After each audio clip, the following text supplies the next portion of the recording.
right. Jeremiah 31.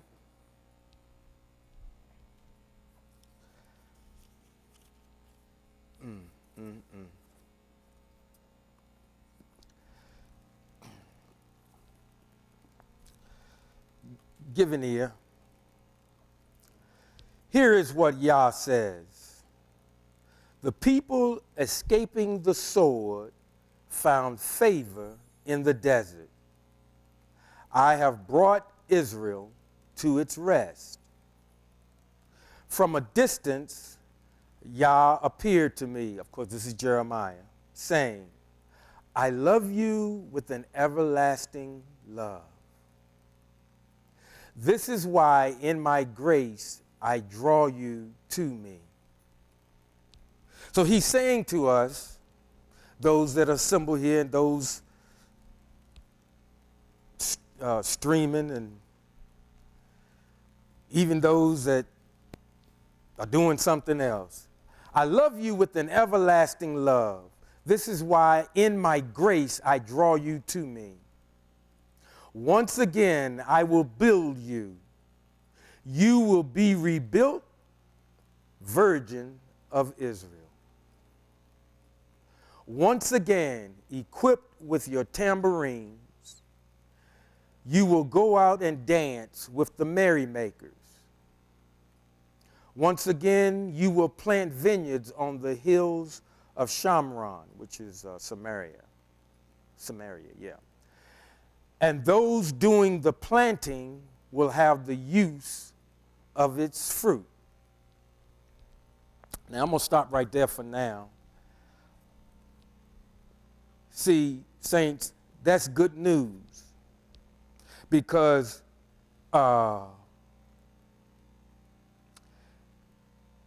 once again, you will plant vineyards on the hills of Shamron, and those doing the planting will have the use of its fruit. Because, I take you back again to what he told Adam, said, by the sweat of your brow, you'll work, and you'll work and you'll toil the land, and you'll get a harvest, but it'll be a small harvest.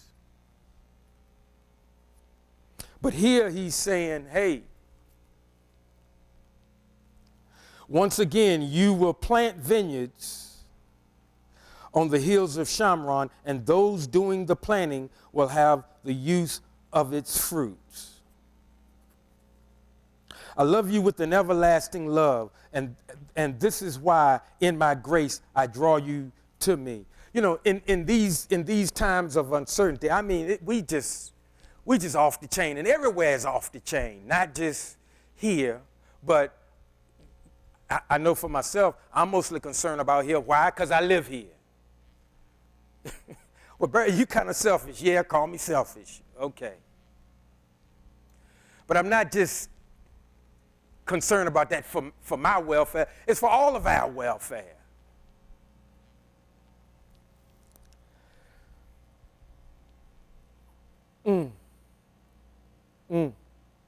Once again, I will build you. You will be rebuilt, Virgin of Israel. Once again, equipped with your tambourines, you will go out and dance with the merrymakers. And in prayer this morning, we were given prayers of thanksgiving. We were telling them how happy we were, and that we were approaching you with a heart of gratitude. And we were pledging to be good stewards over whatever he put us in charge of. We're going to be wise stewards. And the thing about getting your tambourines, it's been so much. We were reading about our wellness list, and Connie had sent in some things, and some other things have happened in a lot of our lives. But in spite of all of that, we've got to keep coming. We've got to put the work in. We've got to keep putting the work in. And even in the prayers, we were talking about our children and our grandchildren. And you know, a lot of us, we're at a certain station in life where we're reviewing our lives, and we're kind of taking inventory, and we're trying to see, well, I need to build up, I need to come up a little higher in this area, and I need to maybe douse this down a little bit. And we're wanting to fine tune our walk.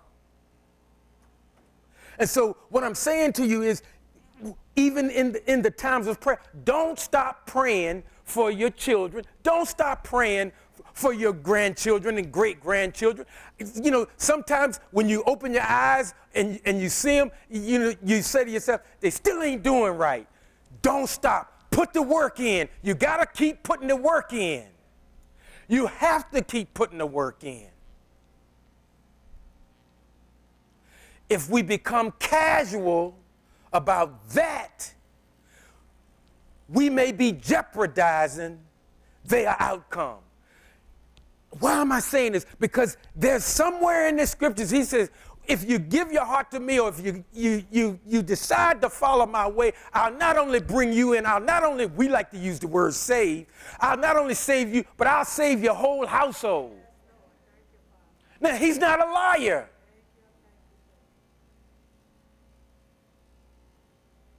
Saints, you know, again, I'm telling you, this apathy and this casualness is making us, we drawing back more and more, drawing back more and more, drawing back more and more. To after a while, we ain't doing nothing. We just sitting around, looking at the stuff we got. Now we done got tired of that stuff. Got a whole bunch of stuff, and all it is stuff you got to dust, move. Keep putting the work in. Keep putting the work in. And you know, we gotta go back to him and ask him, say, listen, Father, they're plucking my nerves. They not listening. Show me how to talk to them. Show me how to talk to them that they will at least listen. See, because all of us, we've been there. Our parents would tell us something, and sometimes we'll act like we're not listening, but we listen. You keep talking, you keep praying, you keep going to him about it. He's got your back. And so, you know, why am I saying that? I'm saying all of this because, yes, I'm telling you, let's stop being so casual, because, how can I say this?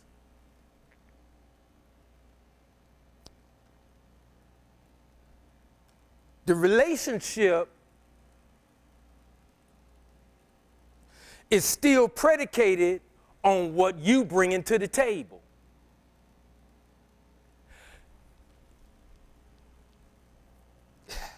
The relationship, have we become so casual about our relationship with the Most High that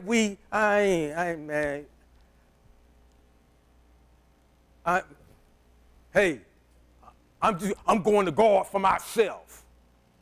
Have we gotten to that point?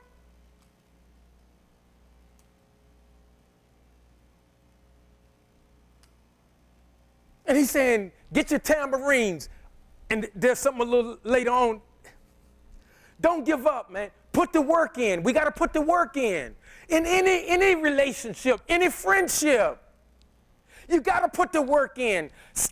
Get off of autopilot. Too many of us are living on autopilot.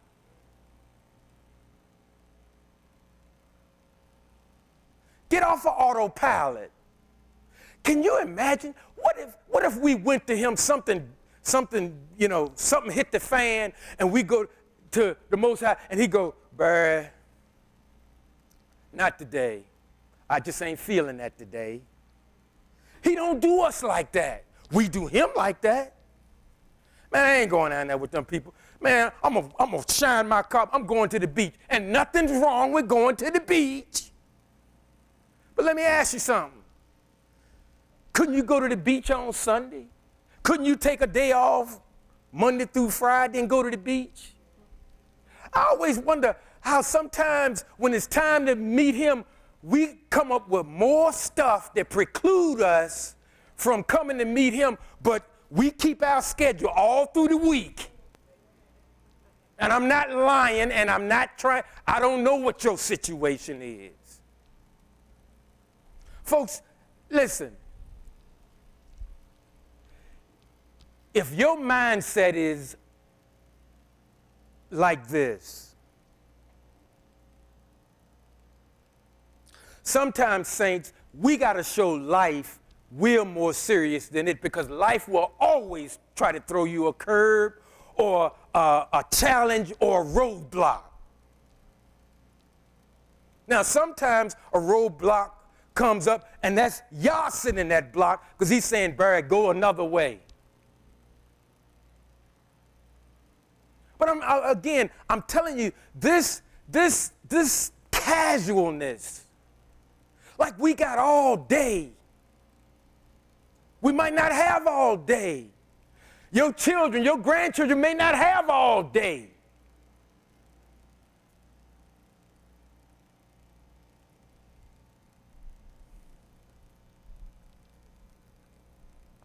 Yeah, take time. Yeah, go to the beach. Yeah, enjoy life. Because when you come back, some more challenges going to be waiting on us. And that's all right. That's by design. That's by design.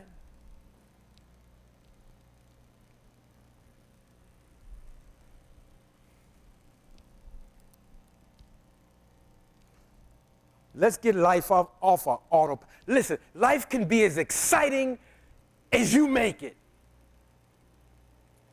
Let me say that again. Life can be as exciting as you make it.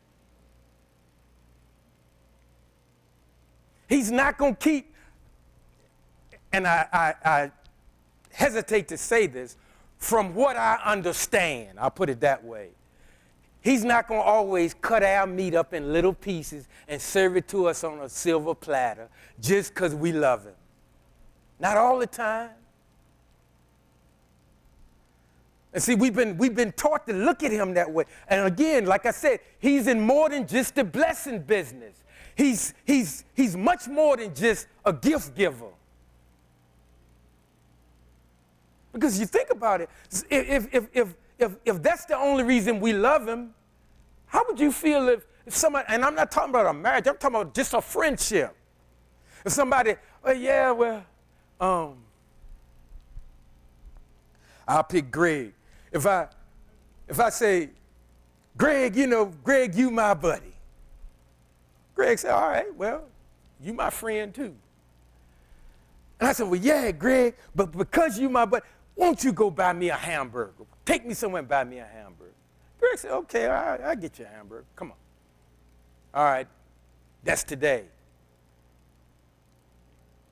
Here come Tuesday. Greg, it's your buddy Barry. Where we going today? Who's the one always going in his pocket? Greg. Well, then how much of a friend do he really think I am of his? Now, he may choose to, okay, well, what you want today? He might, or he might go, look here, I got to take Vern out, and I need every dime I got, because she like to eat rich, But see, what am I saying? I'm saying, do we do the Most High like that? We live a casual life, and when I need you, oh Lord, let me get in my prayer closet. Like going to a arcade or Rosie's or something. Pray a prayer. That's like pulling the slot machine, see what come out. Nobody wants that kind of relationship. We got to put work in. He bless you with children. He bless you with seed. He bless you with some stuff. How well do you really appreciate it? Or do you just throw it over in the corner and now you want another one? I need matching set.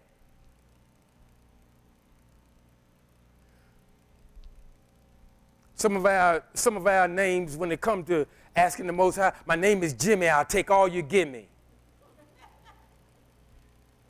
I mean, we need to stop that. It's a whole lot more to him, to serving him, than just always asking him for stuff.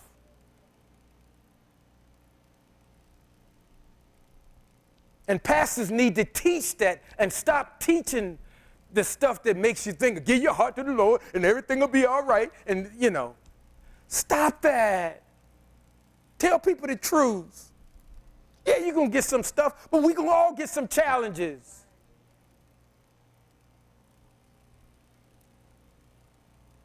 But even in that, we can still have moments of enjoyment. Life is not all doom and gloom. We had a very intense session yesterday, and it really blessed me because, I've allowed myself to get in a funk. And really, we can't do that. We still got to put the work in. But when I left, I was like, okay. Because what I found out was, you ain't the only one. It's a lot of people dealing with stuff. It's a lot of people that have lost loved ones. And they still come.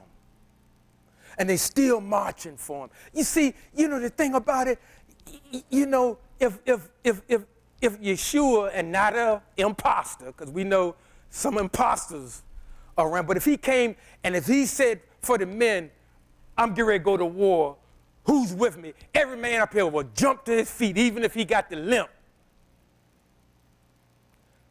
Why have we lost that? Now we're, catch you next week. Catch you.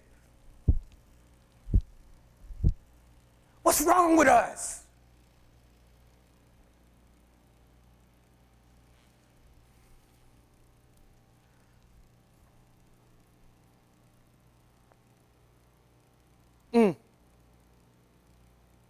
Once again, equipped with your tambourines, you will go out and dance with the merrymakers. Once again, you will plant vineyards on the hills of Shamron, and those doing the planting will have the use of its fruit. You know what that sounds like to me? Man that don't work shouldn't eat. That's what I got out of that.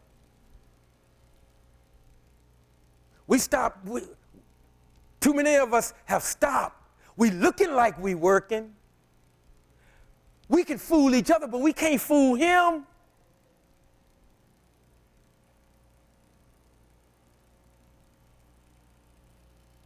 But Barry, how do I do that? Well, it's kind of simple.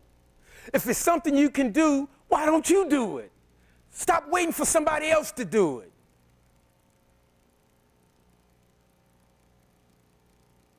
Now, having said that, some things, before you take action, you need to talk to somebody. Don't just willy-nilly. I think this is a good idea. Tell you something. Good ideas have gotten a lot of people in a lot of trouble.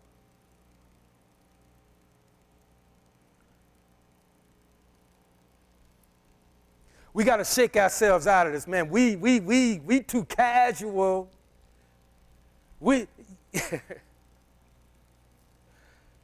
How can I say this? We ain't that tight that we can play him like that. Don't play him cheap. We shouldn't play one another cheap. We shouldn't, but we tend to. And there's a scripture in there, it said, that we shouldn't take advantage of people that trust us. It said we should, and see, sometimes church folk, we do little stuff. And we shouldn't do that. That's in the family of taking people for granted.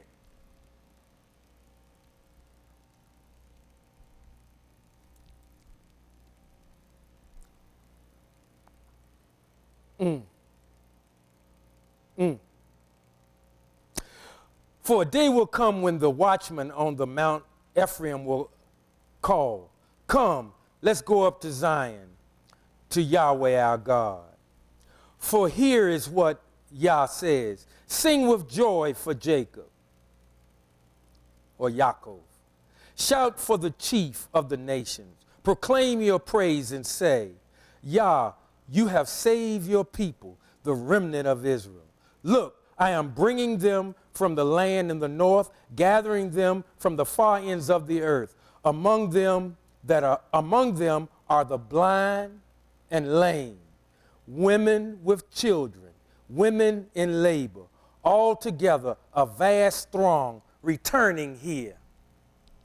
So the good news is we still being fruitful and multiplying.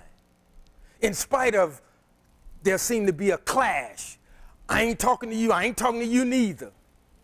Well, if ain't nobody talking to nobody, well, I mean, yeah, you can still produce and not talk to each other, I guess, but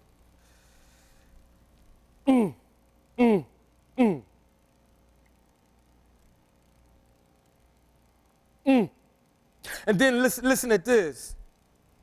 He says here, they will come weeping and praying as I bring them back. I wonder what we weeping and praying about. Is it possibly that, Lord, I appreciate you bringing me back. I know I done sat down on you for a long time. And I know I done sat back and I watched a whole lot of people nearly break their back, and I didn't ruffle myself because I didn't want to mess up my outfit.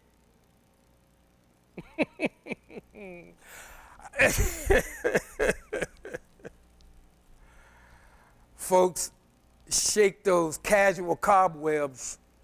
Shake them. Shake yourself. Shake yourself and get to work. W-O-R-K, and I know for a lot of people that's a bad word. But we're going to hear that word a little later in this. Don't be afraid of work. It's good for you. In fact, sometimes work keeps you out of trouble.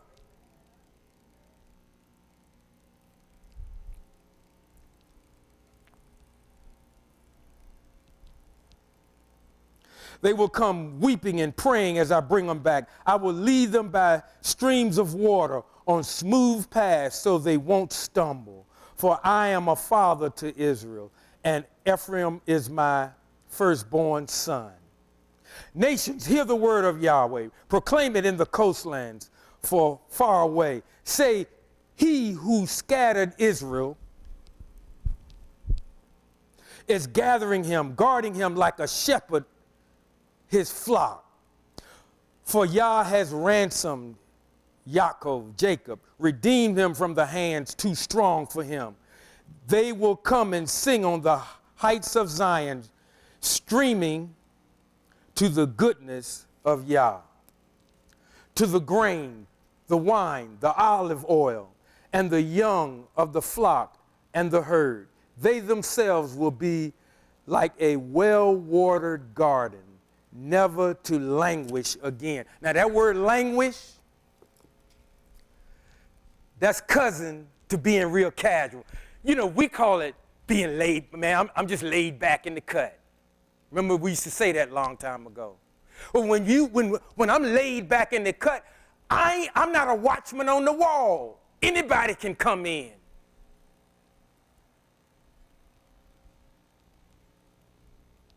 And this is particularly to the men. I tell them, I say, hey, I realize we're all in different stages of life, but I've always tried to encourage the guys. I said, man, don't ever lose your edge.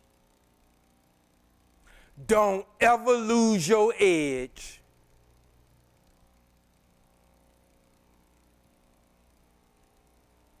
That's for your family's sake.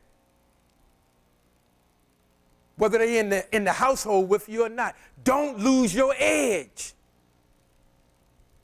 And see, that casual stuff, it'll make you lazy. You get a little pudgy. I'm pudgy. But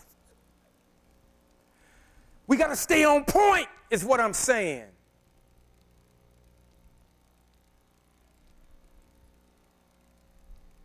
I done had a few people make remarks about my stomach. It's going down a little bit. That's all right. But even with the stomach, I try to stay on point. I try not to lose my edge. Not just for my safety, for our safety.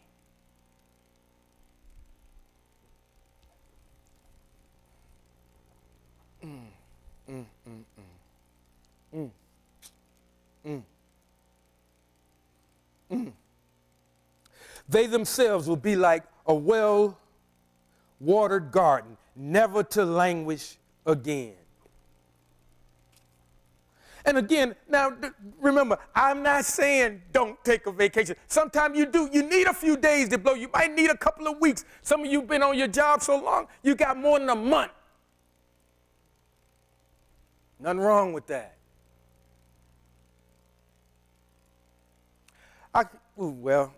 My mind just went back to something back in our heyday. And we were in a staff meeting. And there were some things that had to be done around the church. And I want to show you something because, see, that same attitude is still prevalent. And, as pastor normally do, he would set people up. They didn't know they was being set up. But he said, he would say something, we need to do this, and he want this, that, and a third done. And then, all of us, because he used to say, that's for yourself. Because most of the people say, I got to work. I got to do it. Yeah. And he let you say that. And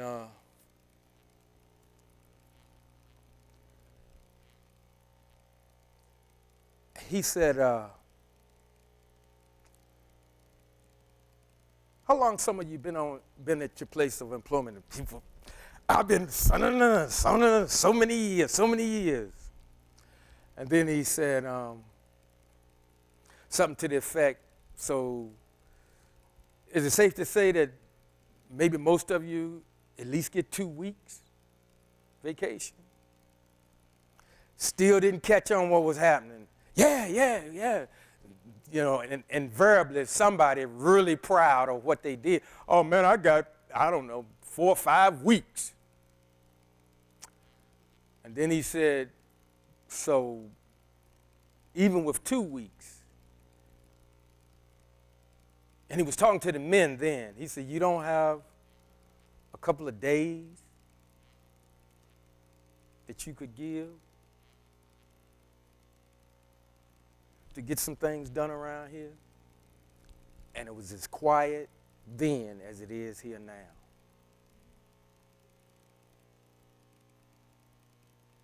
See, the danger of being real casual is you start cutting back on everybody. See, you get real myopic when it comes to your life. But there's more to this thing than just your life.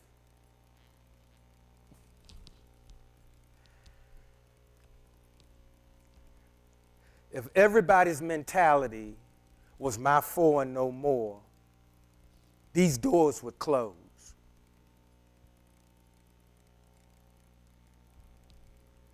If everybody's mentality is my four and no more, these doors will close.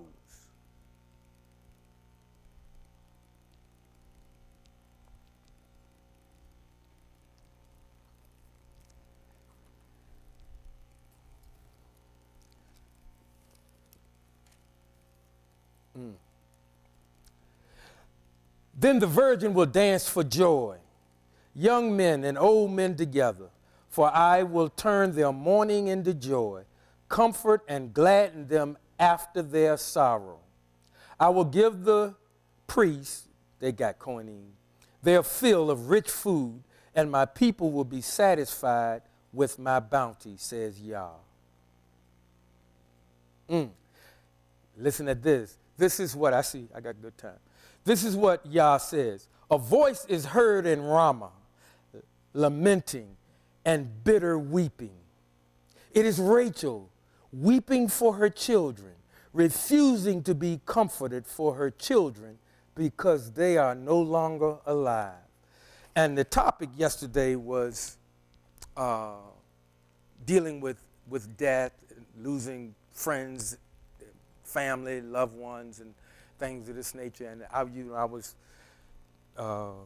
just sharing some things about myself, and we were trying to, I don't want to say come up with a strategy, but trying to see how do you keep going when you just feel empty. And it was some good, candid conversation. I mean, it's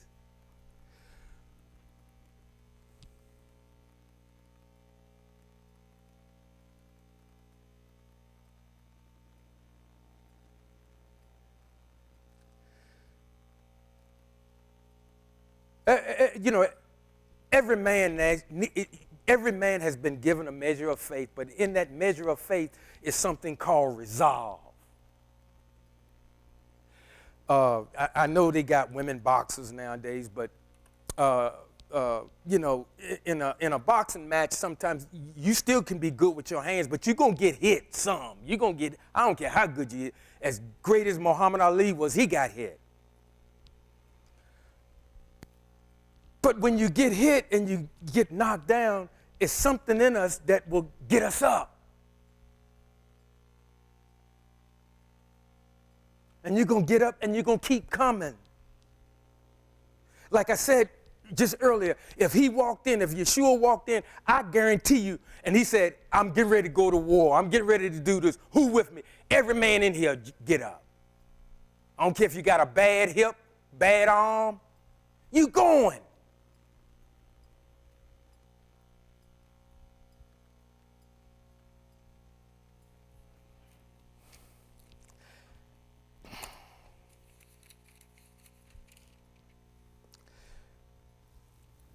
Reignite the flame.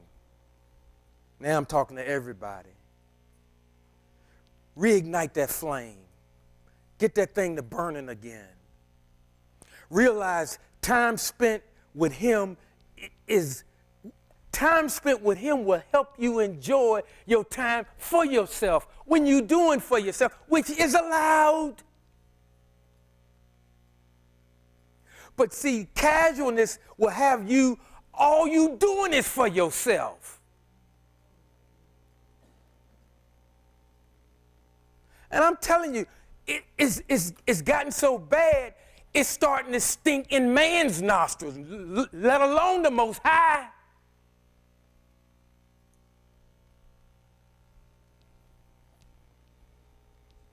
You know, two men can put a fire out faster than one man trying to put a fire out by himself. In fact, some of them hoses so strong, I think you might take 2 or 3 men to hold that thing. Of course, with technology, I'm sure they got stuff. But back in the day, those hoses, they'll throw you around like a rag doll.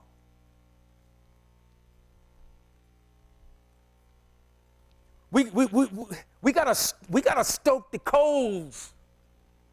And I'm guilty of it too. You're getting older. Yeah. But wasn't Moses 120 years when he was climbing mountains?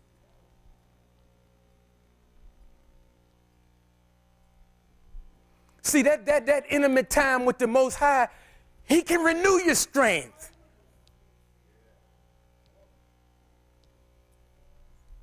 And you know, really, now, and I'm not picking on this guy, but they said Methuselah lived 900 and some years. But what else did it say about Methuselah? And again, I don't know. He may have done some great things. I don't know.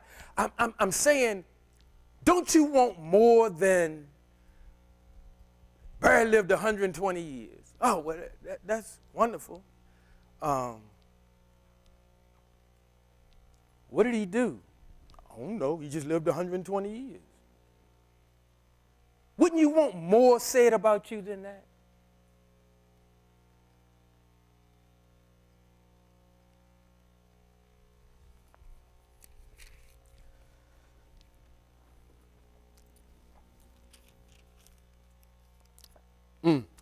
This is what Yah says. A voice is heard in Ramah, lamenting and bitter weeping. It is Rachel weeping for her children, refusing to be comforted for her children because they are no longer alive. This is what Yah says. Listen to this. Because we were talking about death, and we were reading about what Moses was saying, and we were all sharing different things. And nobody handles the situation the same way. I mean, it's how you built. But listen to this. Rachel was weeping for her children, but listen to what the Most High says. It says, this is what Yah says. Stop your weeping and dry your eyes, for your work will be rewarded, says Yah. They will return from the enemy's land, so there is hope for your future, says Yah. Your children will return to their own territory. And that's why I was saying earlier, I know sometimes it's like that boy just won't listen, that girl just won't listen. That's all right. Keep praying. Keep praying. And just say, who is he to give parental advice? He ain't got no kids. Come tax time, I try to find some. But I'm going to say to us, and again, say this in the spirit of which I say, for a lot of us, it's the way we say what we say. Some of us will make somebody want to punch you in the face, and you quoting scripture.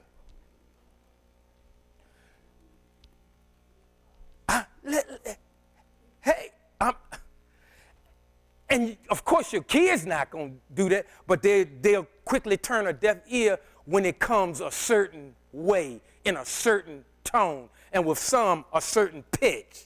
Oh, man, you hurt somebody's ears.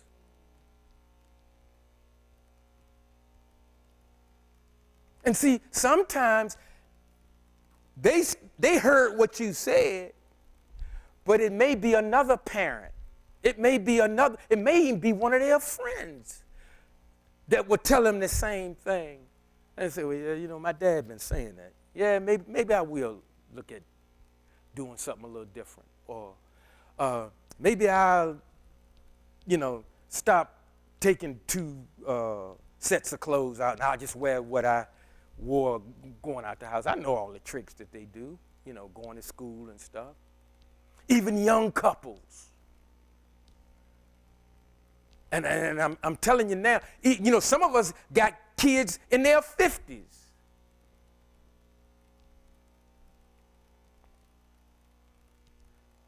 Keep praying. Keep going to Yah about them. Keep going to him about them. But as best you can, again, and I know I'm no authority, but keep the lines of communication open. Learn how to kind of curtail your frustration. Remember when they was little and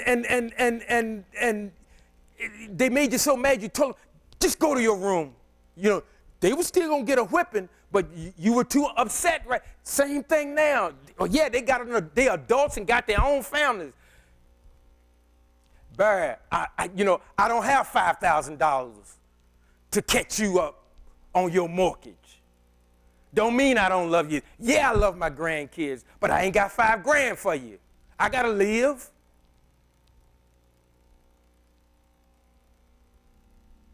See, a lot of times we're thinking about stuff that in the past. And sometimes, again, and I'm not trying to start a family fight, but sometimes our kids and our grandkids, they kind of guilt us sometimes. And God's children will do it too.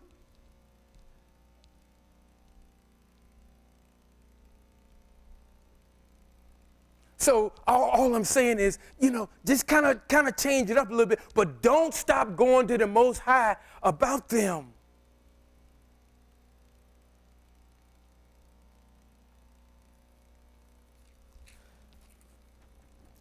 And he told her, he said, what?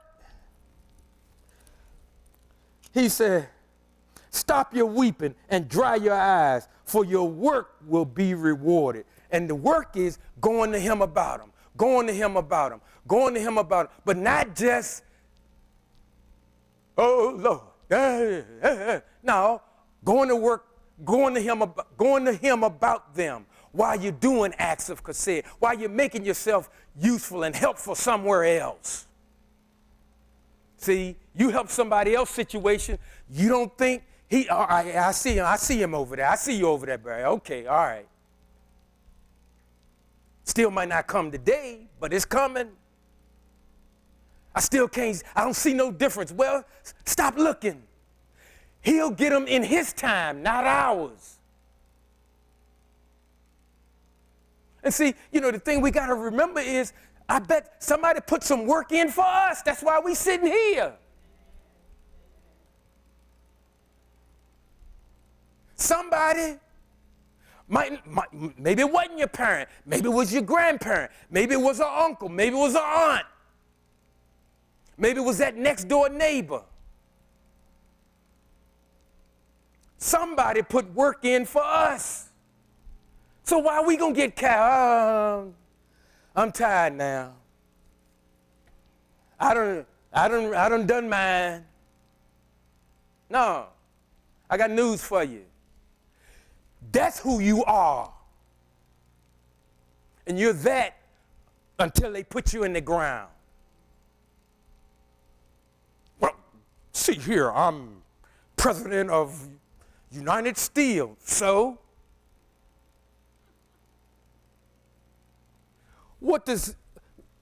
when you go to funerals and they give the thing, they might mention where the person worked, but mostly if they were married, if they had children, that's who they were.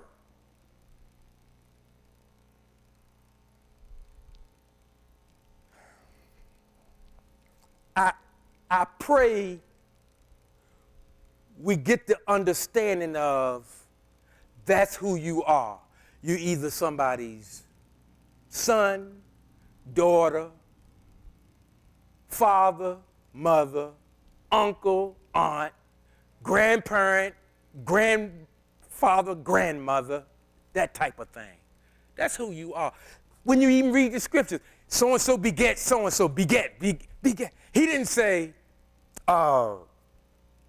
Moses was the star quarterback for the... But see, that's how we think. That's how twisted we are.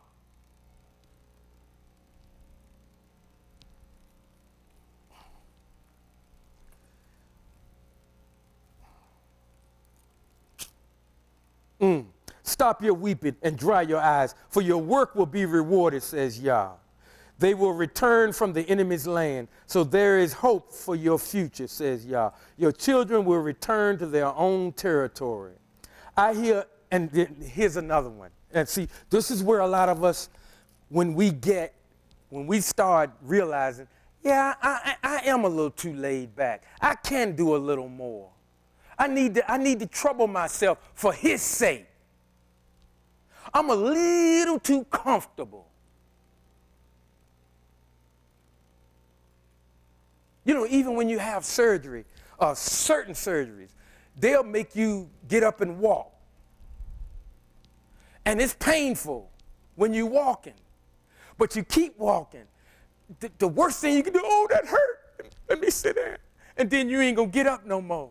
No, you gotta get up. I think even sometimes, I think people have had work on their heart and they have them walking the halls a little bit. Yeah, it's gonna be a little discomfort. Even the athletes, as in finer shape as it, when they get hurt, but they got to start that, I guess, physical therapy and stuff right away. Now, I know they be shooting some of them young men up, which is shameful, but some of them might say, hey, no, I'm not taking that. You're not going to shoot nothing in me. I'll work out, and they got trainers and stuff like that. Well, I'm saying in life, we gotta shake this stuff off, because the worst thing we can do as believers is sit too long. Because when we sit, definitely when you get past 60, you sit too long, I get stiff. I'll just say it that way. I get stiff if I sit too long. And so I said to myself, hey man, you gotta get up, you gotta be moving some. Now, I ain't saying you got to train like you training for the Olympics. I like to see my old self out there trying to get in the 100-yard, 100 meter. I can't run 100 meters. Yes, I can. Not fast, but I can. But I'm trying to encourage you. Folks, keep moving. Even in prayer, I was talking about the heat. It's hot out there today. Listen, don't y'all be hanging out too long out in that sun. Stay hydrated, please. I was cleaning one of my buildings, and I was in the office with this lady, and she was saying they went to some thing, I guess it was here she said it was in Chesterfield, and it was her and her husband, and their daughter came. She drove her car. Her daughter's an adult.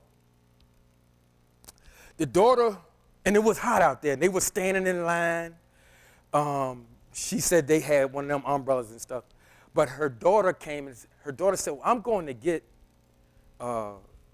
something to drink to refresh myself. The girl didn't even make it. She passed out. And of course, they had to get the ambulance, and they put, I guess, some cold stuff on the back of her neck and stuff. And they brought her back too. And she said she was all right. But it was hot last weekend. And it's probably about 90 now. It was 88, I think, when I was coming down here. 88. And I think 2 or 3 o'clock is the hottest time of the day. So yes, while we are getting older, let's use wisdom. See, but if you done sunk into that casualness, I need a little sun. Well, yeah, but not when it's like you'll bake out there. It's too hot. It's too hot. And really, for the record, I think we only need about 15 minutes of sun a day. So,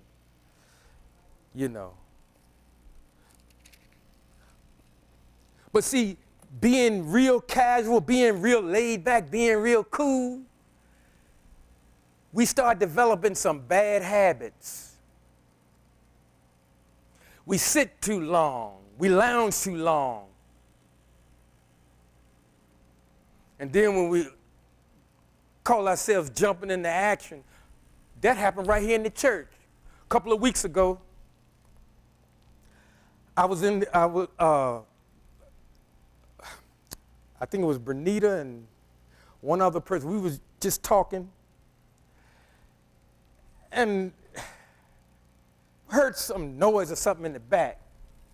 And this is no joke. Now, I was just standing up there. I wasn't nothing hurting, felt fine. Might have been Joanne. But the reason why, I'm going to tell you in a minute why. So we heard something. So you hear a noise. I'm not going to send them. I'm going to go, I call myself going to investigate. I went to turn real fast. Francis was there too. I went to turn real fast and it looked like my hip come out the socket. So now I already know I'm old. And I'm saying to myself, now how you gonna play this off in front of these two ladies here? And Francis too. Oh, that pain. And you know what I did? I turned fast, but when that pain shot through my hip, I kind of. But see, I'm serious. I'm joking, but I'm serious too. See, and folks, I move constantly. I'm moving every day, and I'm like, my goodness, can you imagine if I had been laying all week? I probably would have broke my hip. And again, not trying to frighten anybody. We got to be careful. We don't bounce back as fast now. We can bounce back, but it's going to take a little longer. So the best thing to do is come out of that casualness. Now, again, I'm not saying start training like you training for the Olympics. But be deliberate, be intentional, keep moving. Your body, your heart, it'll thank you. Don't overdo it. But we've got to shake ourselves out. I got 8 minutes.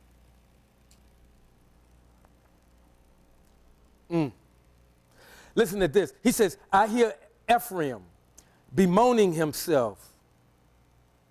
And see, this is where we can put our name in. It says, and he's talking to the Most High. He says, you disciplined me, and I took your discipline like a young ox not used to a yoke. Let me return, and I will return, for you are Yahweh, my God. See, what I'm trying to tell you is, just be honest and, because he already know anyway. It's I know I've been a little lax. Yeah, I know I could have. I just didn't feel like it. But I feel like it now. Will you forgive me, Father? Forgive me. I'm going to pick up the pace. I'm going to get back on my post. I'm going to shake these cobwebs out, this apathy that I've gotten in. I'm going to come out of this funk. And I'm going to start putting some work in so that I can enjoy some of the fruit that's a result of my work. That's what we got to be. And listen what he said. Now, he says, I hear Ephraim bemoaning himself. You disciplined me, and I took your discipline like a young ox not used to a yoke. That means he was kind of rebelling against the correction. I don't want to do that. I'm going to clean my ride up. And I'm going to go have me some fun. And again, nothing wrong with that. There's a time and place for that. But why is it we can always find something else to do when it's time to meet with the Most High? And I'm like, is Saturday the only day you could have done whatever it was you did? I mean, I'm just being honest. And I'm including myself in the honesty. Again, I'm not a you preacher. I'm not a preacher. So I'm saying, isn't it funny? Here's another thing. Isn't it interesting how when it's time to go to work, you always see something on TV or the radio that seems so interesting? Isn't that funny? You was home all evening and couldn't find nothing to watch. Time to go to work. Now all of a sudden, oh man, this is good. I need to take some notes. And I'm not joking, folks. That happens to me about 4 days out of the 7. Every day I get up to go take care of a building. But it's the strangest thing. Right about a few minutes before it's time for me to go pick somebody up, I'm looking at this, oh man, this is interesting. And I'm like, man, cut that thing off. What I do is, if you hit the button, it'll tell you the caption. I write that down, and that's how I'll look at that when I come back. But what am I saying? What I'm saying is, opposition is always present when you want to do the things that will please the Most High. Always. Oh, but if I don't go today, I'm gonna clean the house up. You had all week to clean the house. I said that wrong. We had all week to clean the house. Well, I'm gonna go put the car in the shop. What happened to the other days?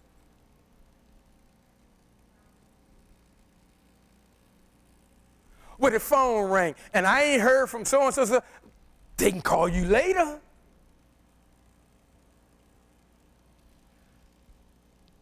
That's how we do. That's how we do. And I don't think he's really happy with that. I see it, Reg.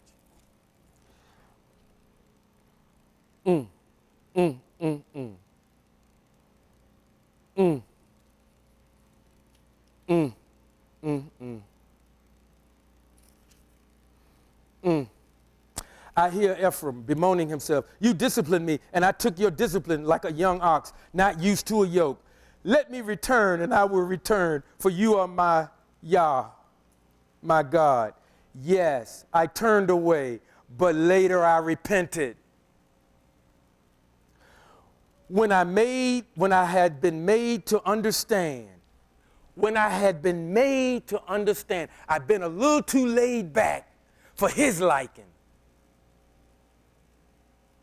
When I've been made to understand, I struck my thigh in shame and remorse, bearing the weight of the disgrace acquired when I was young.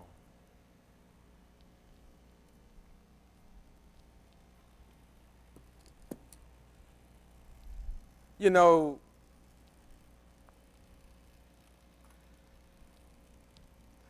would break our heart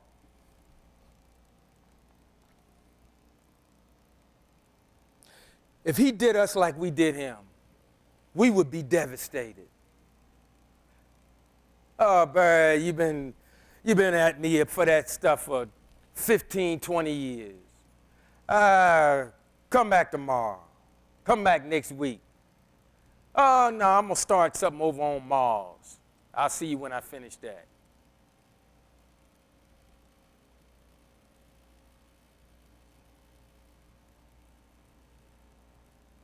We can do more, and we should do more. And for many of us, we will do more. God bless you.